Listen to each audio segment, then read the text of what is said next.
Bonjour, bienvenue sur Bien Vivre le Numérique, la chaîne de podcast du groupe TIBCO. À chaque rendez-vous, on parle numérique responsable. On explique comment prendre soin des infrastructures et comment prendre soin des utilisateurs. On aborde des sujets techniques avec nos experts, des expériences avec nos partenaires et une vision du monde numérique de demain.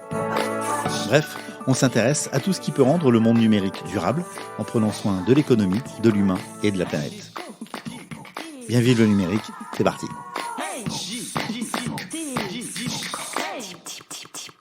Aujourd'hui, on parle bio-inspiration, ou comment la nature peut nous inspirer et inspirer notre monde numérique. On va donc parler carottes, petits pois, mais aussi couches d'abstraction et permatouch. La permaculture et le numérique, c'est parti. On a tous entendu parler de biomimétisme, ou comment le bec d'un oiseau permet l'ingénierie d'un train à grande vitesse, ou encore comment le bout de l'aile d'un aigle montre comment limiter la traînée aérodynamique des avions de ligne. Et oui, la nature est une source d'exemples et d'inspiration vraisemblablement inépuisable. On parle alors de biomimétisme. Je vais plutôt vous parler de bio-inspiration.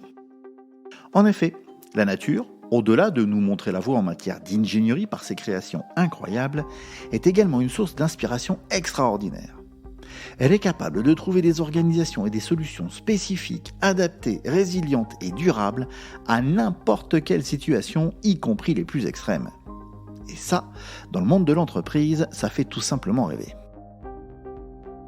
C'est vrai, il est assez rare que dans une entreprise, lorsque l'on est confronté au démarrage d'un projet ou à une problématique, que l'on aille se questionner sur le biotope d'une source d'eau bouillonnante au milieu des Highlands islandais, ou de façon moins extrême, comment est-ce qu'un gars qui fait pousser des tomates sans eau au milieu des cailloux dans le sud de la France pourrait bien nous inspirer. Et pourtant si, car si ces choses se passent, c'est qu'elles sont possibles. La question, c'est comment ?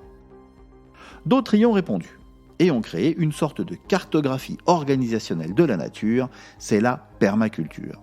Ou comment, en croisant 12 principes fondamentaux, on comprend ce que propose la nature en termes d'organisation, de réflexion, de création. Alors oui, quand on parle de permaculture, on pense plus rapidement carottes petits pois que système d'information ou administration des ventes. C'est vrai, il faut l'admettre, le parallèle ou la couche d'abstraction nécessaire entre le modèle d'origine, la nature et la vie de l'entreprise peut être un peu sportif. Et pourtant le lien existe. À chaque fois. Parfois plus évident, parfois moins, mais il existe. Et c'est toute une gymnastique intellectuelle riche qui élève le débat qui se met alors en place. Par exemple, un des principes de la permaculture est ne pas créer de déchets. Eh bien, si nous étions en train de réfléchir à une problématique RH, je peux vous garantir qu'on serait nombreux à se mettre la tête dans les épaules. Mais si on questionne le sujet avec le prisme de la permaculture, où il n'y a pas de mauvaises herbes, où un déchet est une ressource mal employée, eh bien ça élève le débat et ouvre des perspectives.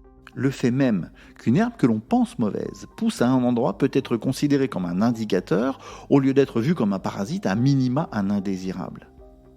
Alors dans ce service RH, au lieu de se dire qu'un tel ou un tel n'est pas au rendez-vous, on réfléchit plutôt à ce que cela veut dire, car quand on l'a embauché, on l'estimait capable. Ensuite, réfléchissant au poste où il serait le mieux, en termes de compétences évidemment, mais aussi d'environnement de travail. Et c'est ainsi que le système devient vertueux pour l'entreprise, mais aussi pour lui. Et voilà, et ça n'est qu'un exemple sur 12 principes. On a donc le modèle original, la nature. On a le prisme de lecture, avec la permaculture. Il ne nous manquait que l'outil de travail réflexif.